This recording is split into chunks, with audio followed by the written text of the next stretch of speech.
To actually weaken the plant. So we are asking for GMO taro. We're asking for GMO papaya because we can't grow our natural seeds. We can't be sustainable. We can't truly, be here as God created us to be. So my friend convinced me to do a hair analysis on my daughter. So we went ahead and cut close to her scalp and got some really recently grown hair and sent it in. I was just sure that my daughter's hair was going to be so clean with the lifestyle that we live. And lo and behold, it came back and her levels were really high in aluminum. This is the chart here. This is the reference range, and this is where my daughter is. 23.1. Aluminum.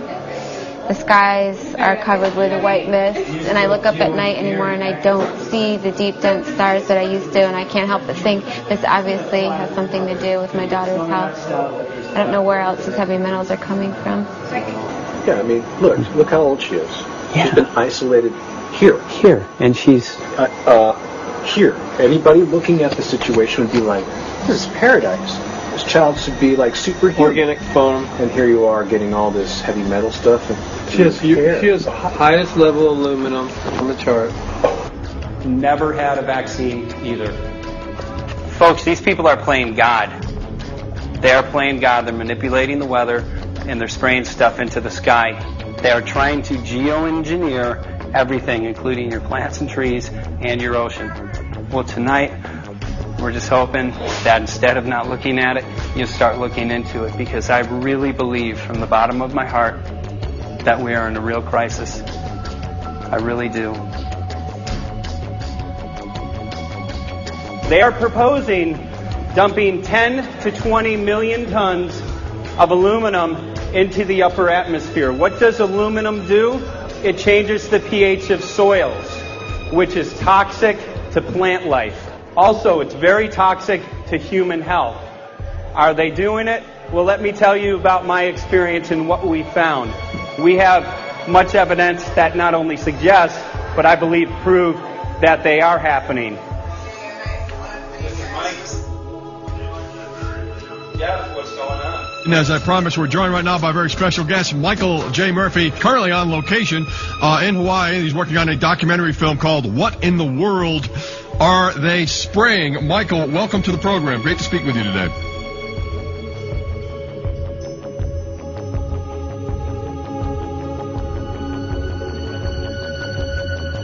I had a friend who recently, he's always looking at things from a different perspective. He's a bit of a conspiracy theorist, and he says that whenever the president comes to L.A., there's no spraying that week. Could you have a better place for an interview? I mean, look. Well, this is being done over our farms and over our things. So basically, they want to eliminate our ability to eat organic food, have clean water. So in some ways, it sounds to me like, and again, it's just a projection, but it sounds to me like this is control. How do we control the masses? Yeah. How can aluminum be good for you in any? And what was the second chemical you mentioned? It's barium. Barium aluminum. Obviously, those are toxic to everything. To human health. Yeah. Human health, to farms, to animals, to everything. 61,000 parts per billion. And there should be a government alert at 1,000? At 1,000, people are drinking this. People that climb the mountain, they're drinking that snow. It's poison. Oh my God, that's so disgusting. So that's 60,000 times above regulation. Exactly. 60,000 times above regulation. And I've talked to friends, and they're like, well, that's just ice. That's just condensation. And I'm like, you can talk to a second grader. Ice doesn't float in the sky and spread out that way, You're not an expert, but you're a concerned citizen who said, wait a second. Who's actually doing the research. Yeah, you're doing the research, and that's what we need to do as Americans and say, you know what, I want to know what's going on. I want to know what the FDA is doing to my food. I want to know what the government's doing with my air, my water, and the soil. And, it's just great what you're doing. And I just, my kudos to you for bringing light to this subject. Put all of the theories aside, just what geoengineers are proposing and what's being found is scary enough. So we can just address that. And I encourage more people to just step up and ask questions and do what he's doing. So thank you, Michael, very, very much. Aerosol spraying aluminum affects everywhere, and we have a beautiful tropical climate which I believe might be in jeopardy. So we wanted to not only come and bring the message of what people were finding around the world, but encourage people to test for the aluminum, strontium, barium. Essentially, I think it was an effective trip. I saw a lot of people here in Hawaii, in Maui, awake and not only curious, but willing to look into this deeper, and that's my only hope. And this is one of the boldest moves, I think, from Ed Griffin yet.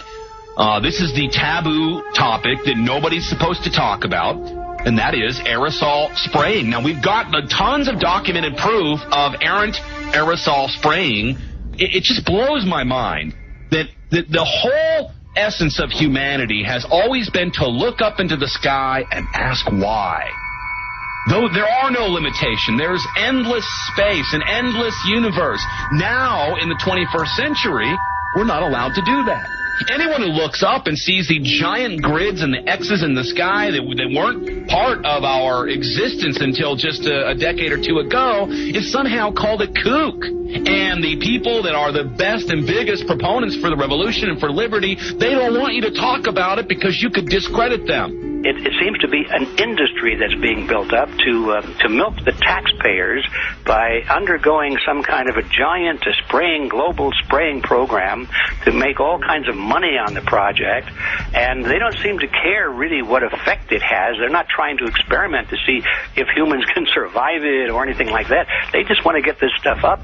And then we discover, as we're going further down the line, that there are companies generating genetically modified organisms, or seeds, modified seed crops they're being engineered to resist the aluminum in the soil. And a lot of crops won't grow in that, and so now, after they've messed up the soil, all the farmers were going to have to go back and buy seeds that have been genetically engineered to resist the aluminum that have been put into the soil. And all of a sudden, mankind is completely dependent upon these companies like Monsanto and other giant agricultural firms. You can't even grow natural seeds anymore.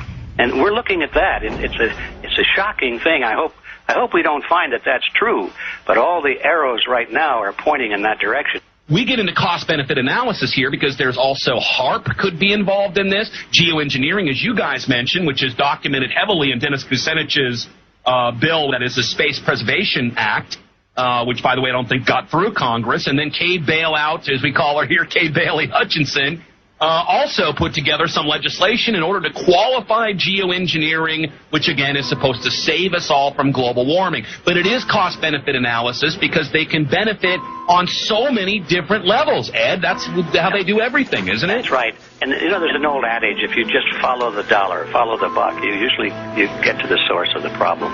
And it looks to me like there's a tremendously profitable industry being built up right now around this concept of geoengineering or weather modification or reducing global warming and all of these other things that can be sold fairly easily to an unsuspecting public.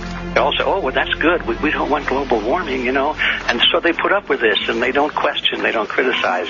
But behind the scenes, you see a whole industry being built up, which is, as I say, tremendously profitable, and the money for all of that is coming from the taxpayers. And it's a scam is basically what it is. We're just focusing on the one area that is real easy to prove. There's no speculation in the area that we're going into. They definitely are doing this geoengineering. They definitely are talking about it. They're working up formulas for it. They're putting together strategies for it. They've got funding for it. Everything is in place. We don't even have to go into those other areas to make the case. Okay, let them believe that, but at least they must understand that there's no question that they're talking about it and planning to do it. And so shouldn't they be equally alarmed about what they're going to do if it can be shown that barium and aluminum and some of these other toxic metals are very destructive to the planet and destructive to human health? Isn't that enough? You know, how many issues do we need to crank into this? And so, you know, if you're going to kill the planet and kill the population, do we need any other reason to be alarmed? What in the world are they spraying? Thank God people are asking this question. That's all we want. We just want to be able to ask these questions. Our good friend G. Edward Griffin, all these years, Mike Murphy and Paul Wittenberger are doing this great effort with your help. This is a community effort to get people real information. What in the world are they spraying? Any final quick comments before we're out of time? And my only final thought is that we asked the question, what in the world are they spraying? And we now know what it is. And folks, you're not going to like it.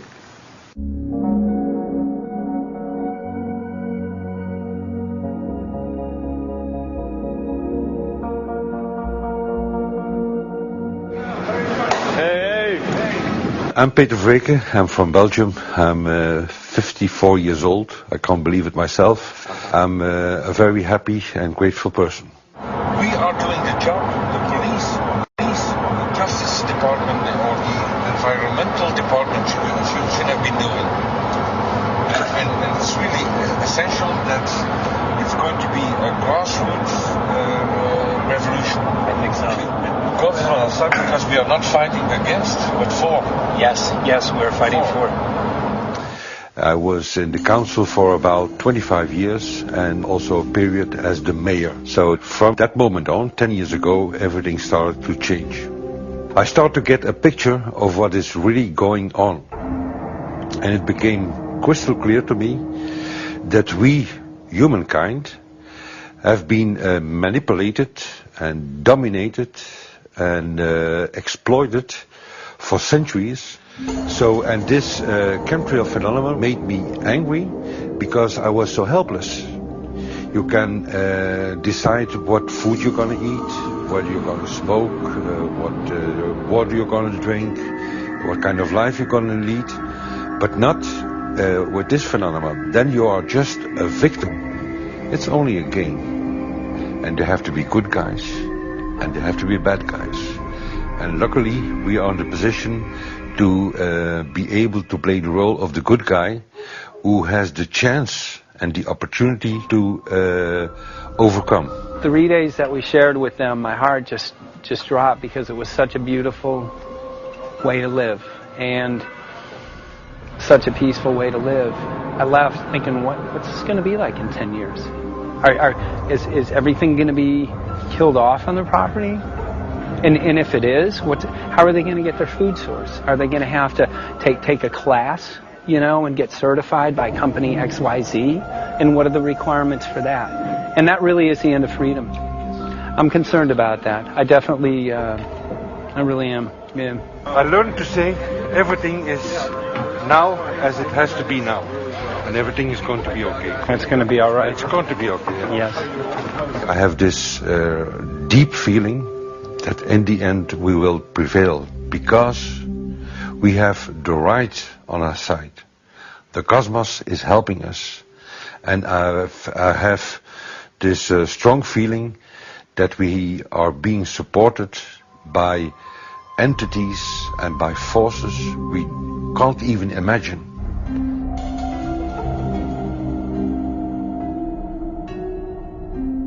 Here for the first time we have this scientific proof that we are being spread.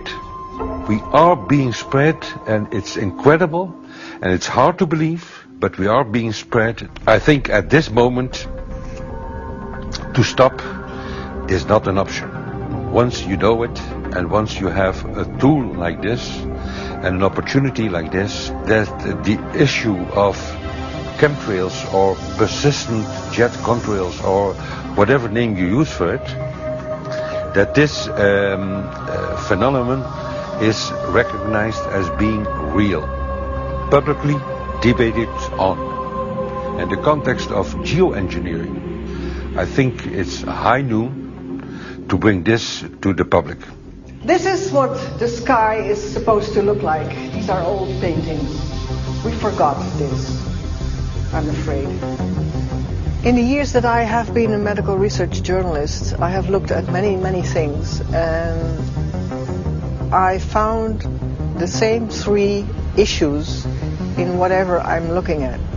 And that is that we are being dumbed down, we are being made sicker, and we are being made infertile. Citizens gathered from around the world in Belgium for the first International Chemtrail Symposium. The event attracted leading professionals, politicians, and activists who discussed the health, environmental, and social implications of these programs. Today it's only going to be about facts, documents, figures, patents, licenses, everything that brings us to the truth. We have no other weapon against this vast complex than exposing and bringing their dark works in the light of the truth. We have the hope that by our efforts, more and more people will become aware of the fact that we are deceived by our leaders. So today, we, as a family, join forces with the people who publicly made known to the world that chemtrails are not a conspiracy theory, but a conspiracy fact. From the Technische Universiteit Delft in the Netherlands. Ladies and gentlemen, please welcome Koen Vermeer.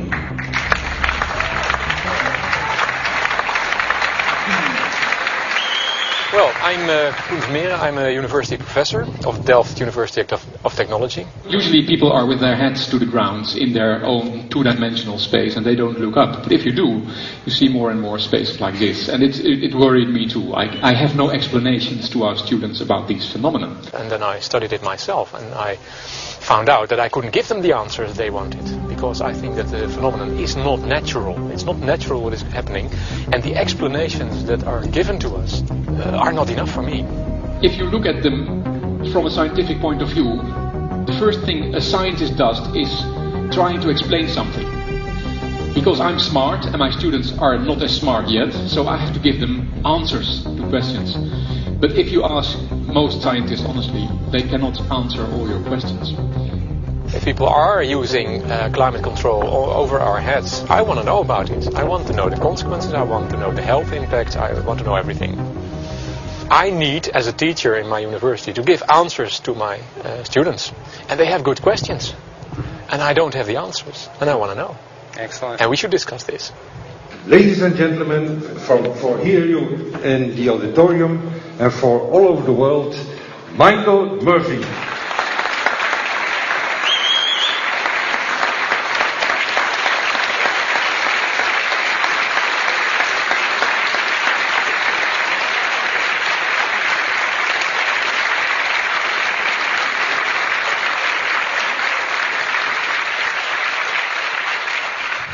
Well, thank you very much. It's definitely an honor to be here in Belgium. The people who are in power control everything. They control the markets, they control us. Now they're even controlling the weather. And they can use that for warfare applications. The one thing that they cannot control is what God had originally made, and that's natural organic seeds.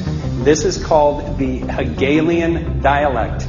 It's called problem, reaction, solution. The problem here is massive amounts of aluminum, things starting to die. The solution is Company X that says, hey man, you're not getting yields on your crop. Everything's dying. But I got the solution. I got a seed that will grow in this environment. The only problem is now you have to start buying from me. We're a little concerned that maybe part of this agenda could be to kill off anything that's natural and organic and re-engineer it with aluminum-resistant GMO seeds. Many may know we just got back from a week of filming in Hawaii, and it was an incredible trip. A big concern for the people there is they're beginning to see softening of the coconut trees. But their concern is that these programs may again be part of a broader agenda to destroy anything that's natural and organic, so that the corporate redesigned GMO foods might be the only source of food for people. I didn't anticipate so many people, young and old, who are interested in this phenomenon and are concerned about it. And I especially liked the address that the young girl gave today. Only 17 and already making an address to the audience. That is, well, incredible. My name is Sofia Xenidis. I am 17 years old. It is quite scary to know that the air we breathe is not what it's supposed to be.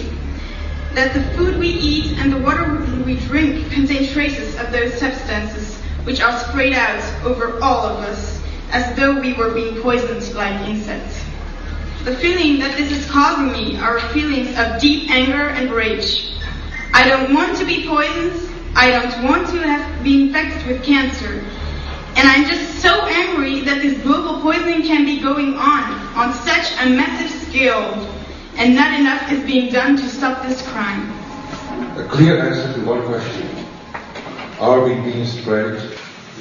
Have we been sprayed? And is it their intention to spray again and again? What are we going to do about this? How are we going to deal with it? How are we going to stop it? I know the answer.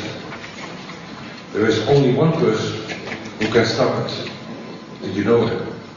You are. You are the person, the one you have been waiting for. We are magnificent, beautiful, godlike, divine human beings. Ladies and gentlemen, sisters and brothers, in this auditorium and in the whole world, thank you so very much for being present with us. And for now, please enjoy this anthem.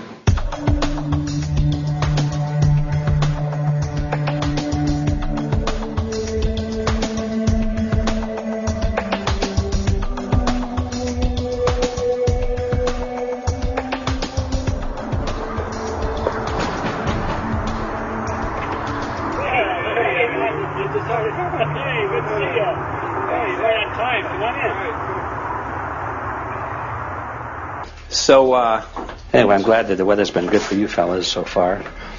Just think if we were doing this in the wintertime, you might, if you're going to Washington, D.C., you might run into snow. Thank God we're not. That's right. You know, it's interesting because of the different weather modification programs. There's something like, I think, right around 32 in the continental U.S. alone going on. So the theory is that geoengineering is in part weather modification. You know, Mike, that's a very good point. There are so many subsets connected with this issue of geoengineering. People are writing to us all the time with information about the connection to global warming, the connection to weather modification. Some people think there's a connection with Morgellons disease. Others think it's kind of a means of transmitting electromagnetic impulses from the HAARP antenna system up in Alaska and Siberia. Boy, it gets your head spinning. And each area, I think, is worthy of investigation, but we have so little time. I think it's wise for us to stay focused on just the aerospraying and the toxic effect of these chemicals and the destruction of the planet and the damage to human health. What more do you need than that to convince people that we have to put a stop to it? So to stay focused, I think, is our mission on this one.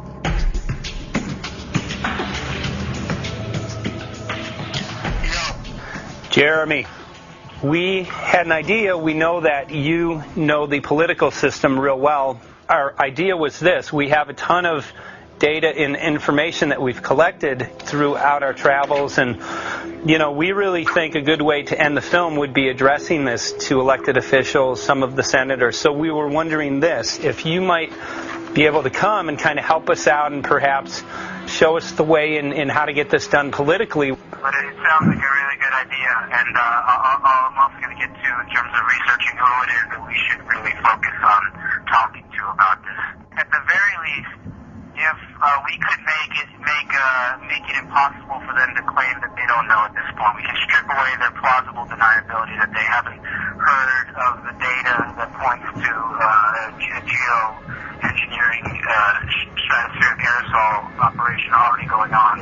At the very least, it should be very interesting to go to district of criminality and put some people on alert.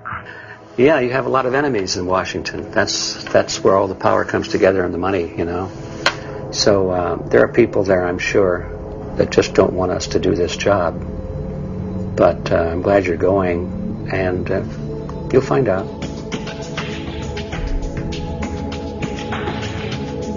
We took the data to Washington, D.C. There we presented our elected officials with the following letter.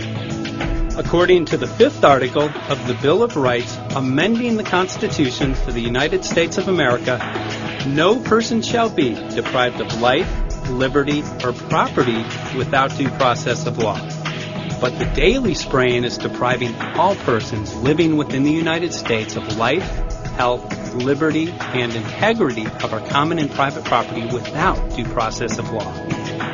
As a representative of the people of the United States of America, we insist that you do everything in your power to protect us and immediately put a stop to geoengineering spraying at once. There exists no justification, legal or otherwise, to poison the planet and its inhabitants. Now suppose that space aliens arrived on, maybe they're going to land at the UN headquarters down the road here, or maybe they'll pick a smarter spot. But suppose they arrive and they give you a box. Suppose they arrive and they give you a box. And the box has 2 knobs. One knob is the knob for controlling global temperature. Maybe another knob is a knob for controlling CO2 concentrations.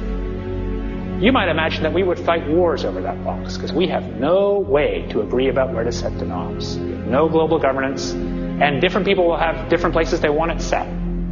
Solar engineering is like chemotherapy. No one wants it. But we all want the ability to do chemo and to understand its risks, should we find ourselves with dangerous cancer. How long does it last up there?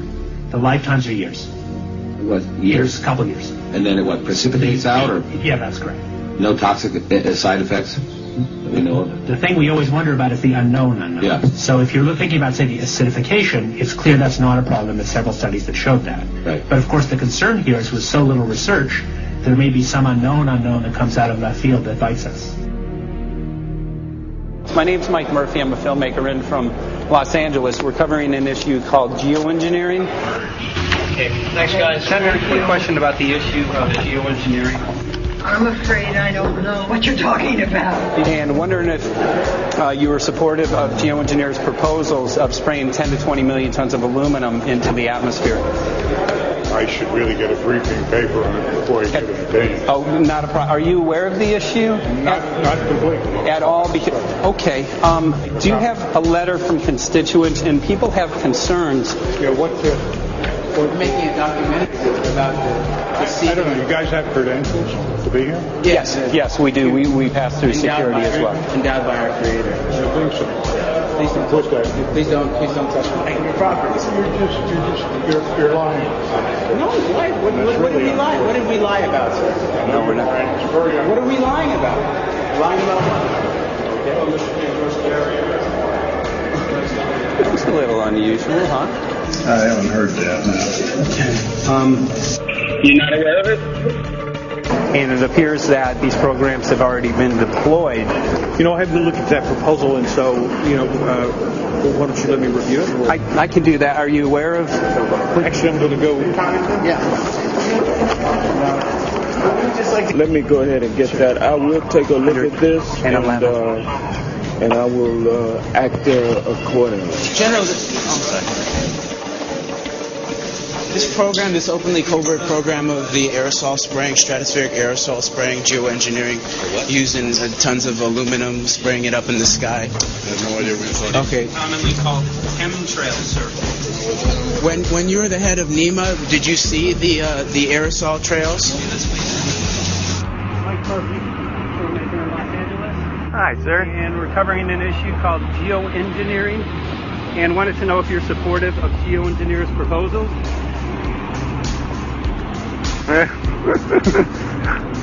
Congressman? Hey, Congressman. I'm wondering if you're supportive of geoengineers' proposals, which is dumping 10 to 20 million tons of aluminum into the atmosphere. Not familiar with that. Pardon? Not familiar with the Okay. Can you make an appointment to my office? I'm not supportive of it. I haven't looked at it close, so I don't. Have you heard of the issue? Because it's becoming mainstream in public, and there are actually congressional committees which are being formed to talk about these programs. Mm-hmm. Yeah. Well, I think when we drop anything into the atmosphere, we should know prior to the effect of that, right? Yes. And if we don't have the knowledge, that's as to what the effect will be, we shouldn't do it. I think there are 4 different options for thinking about deployment of geoengineering. The first one would be we just ban it. I would argue that one does not want to get too firm a restriction in place on small-scale studies early on because it'll tie the science hands.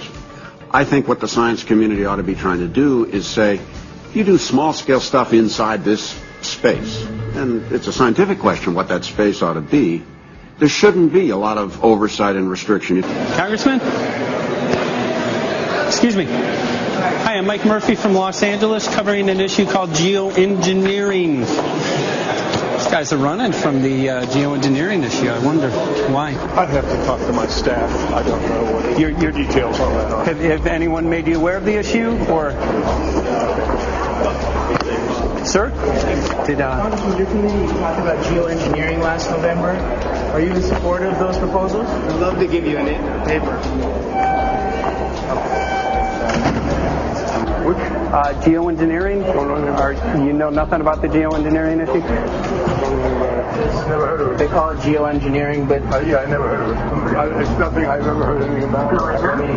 When we looked up in the air today outside, we see the stock and stuff going on. Quickly, have you heard of geoengineering? No. The proposal is to shoot 10 million tons of metals into the air. This committee, Science and Technology, covered it for the first time. No. No, I never heard of it. So we were very concerned. We spoke with Congresswoman Watson's office, and her press secretary, Ms. White, was familiar with Representative Kucinich's Space Preservation Act, which mentioned chemtrails and the weaponization of the atmosphere in space, and then it was pressured to be taken off the bill. Did you see the aerosol spraying going on today over the Capitol? Congressman? Geoengineering carries with it a tremendous range of uncertainties, ethical and political concerns, and the potential for catastrophic environmental side effects.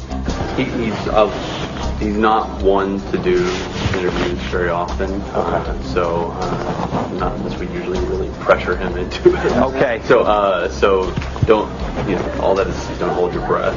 As chairman of the Committee of Jurisdiction, I feel a responsibility to begin a public dialogue and develop a record on geoengineering. We want to know if you're supportive of their measures by spraying 10 to 20 million tons of aluminum into the atmosphere? No, I think we need to have more research. Okay.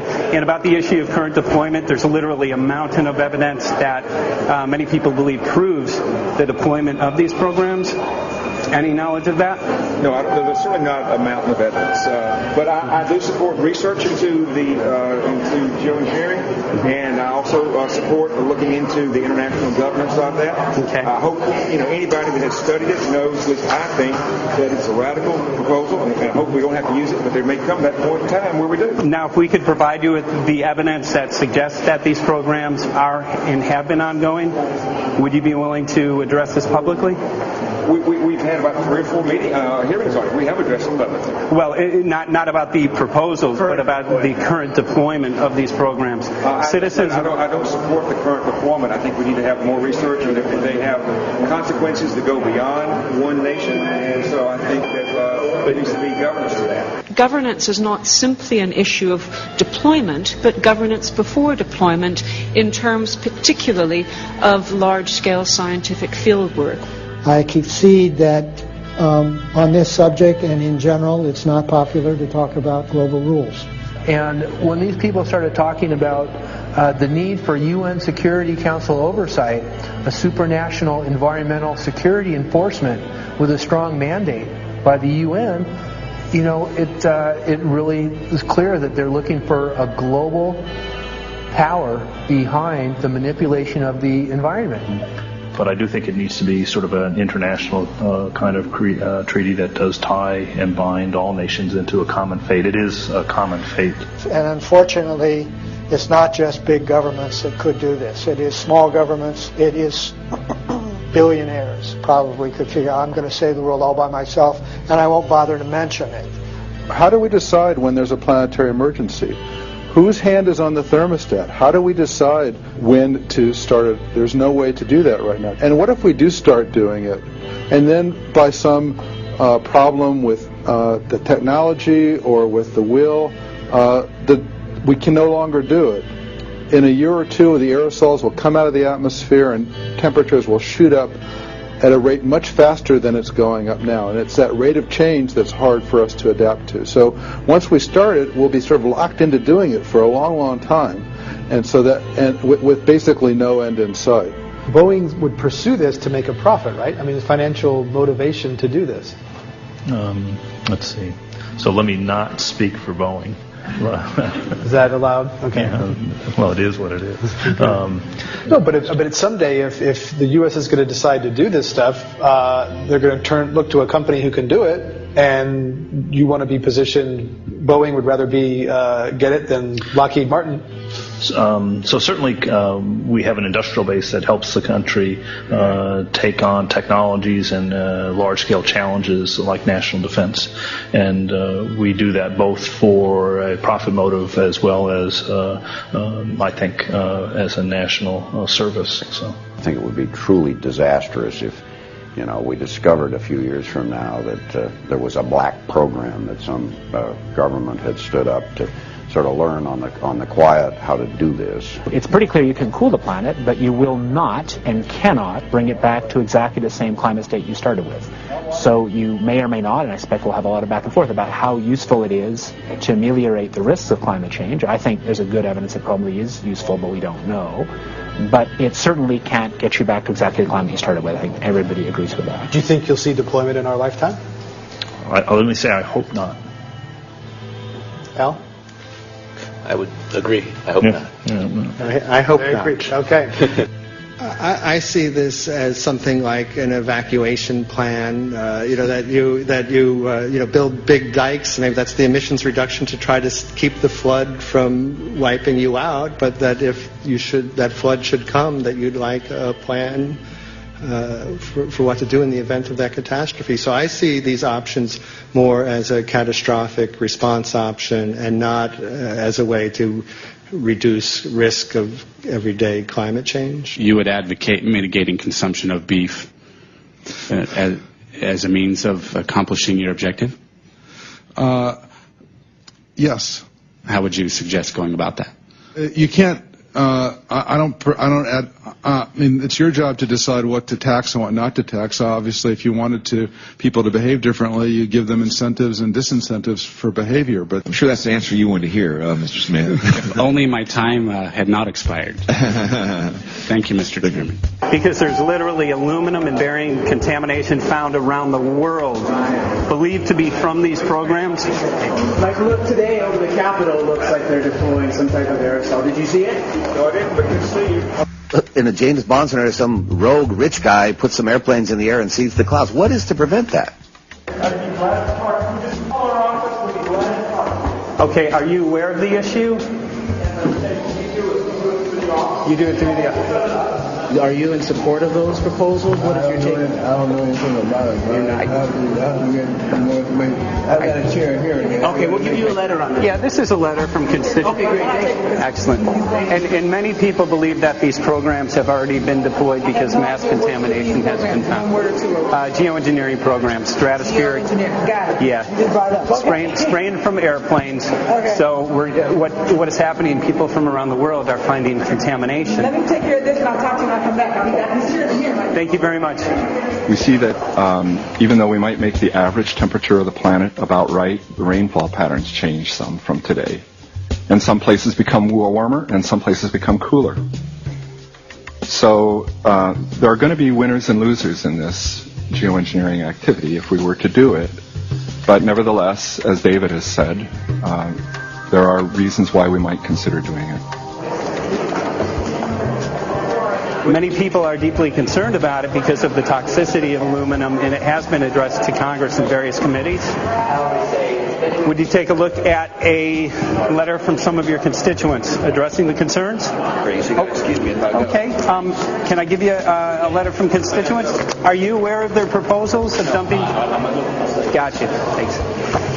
Well, I'm not familiar with it, so I don't know what they're doing. Okay. Well, geoengineers are proposing just that, dumping aluminum and barium into the atmosphere. Why would they do that? Aluminum's a precious metal we can use. Well, the stated goal is to actually cool the planet. However, there's a...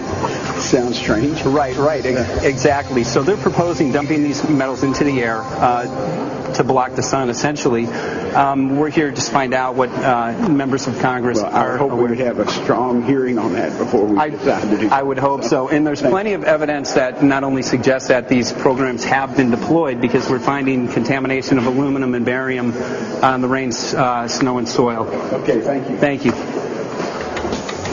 LA County has seen a 200% increase of Alzheimer's over the last decade.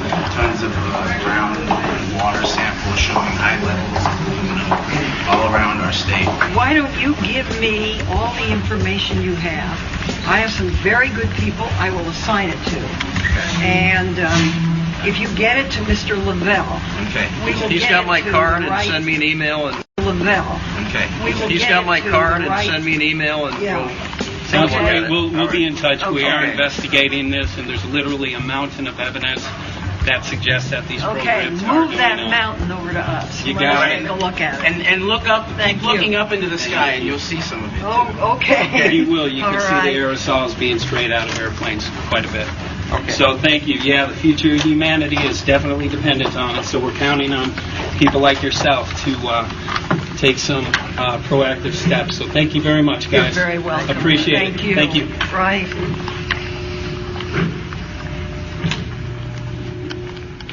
A lot of Congress was running down the hallways to avoid answering any questions, looking for doors in the hallways. So apparently the war is against all of us, and we're all in a hostage crisis.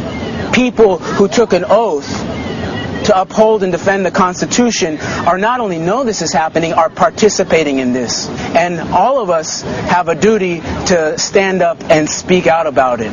Why is the water being contaminated? Why is the soil being contaminated? Why are aluminum-related diseases going up? And it's affecting all of us, and thus we all have the duty to stand up and speak out and get educated and stop this. For our own sake, for our children's sake, it is a crucial moment in history right now.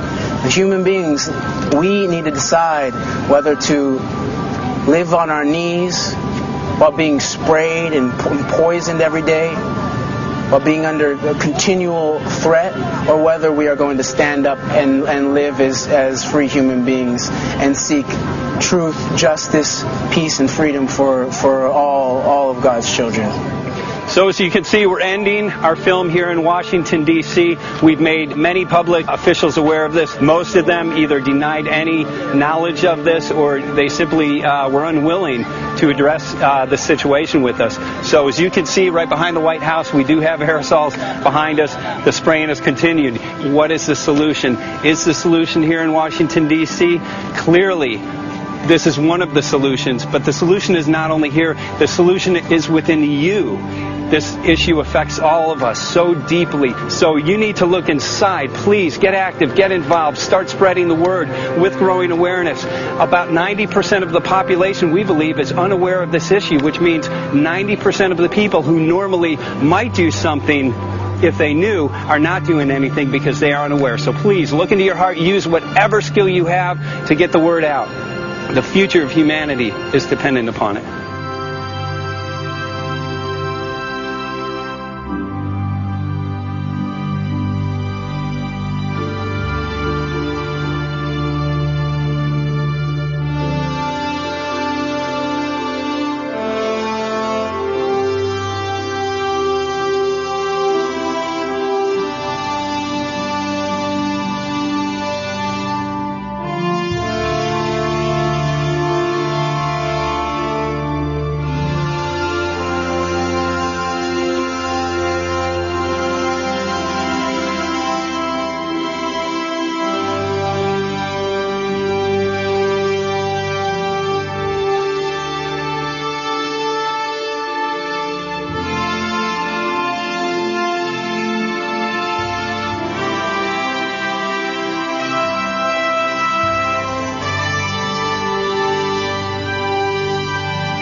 Tengo tanto que contar, por dónde empezar. El mundo es un lugar en el que se siente pesar. A pesar del aviso que ya dimos, no quieres escuchar. Y el mundo a punto de estallar está. Me tacharán de antisemita por luchar.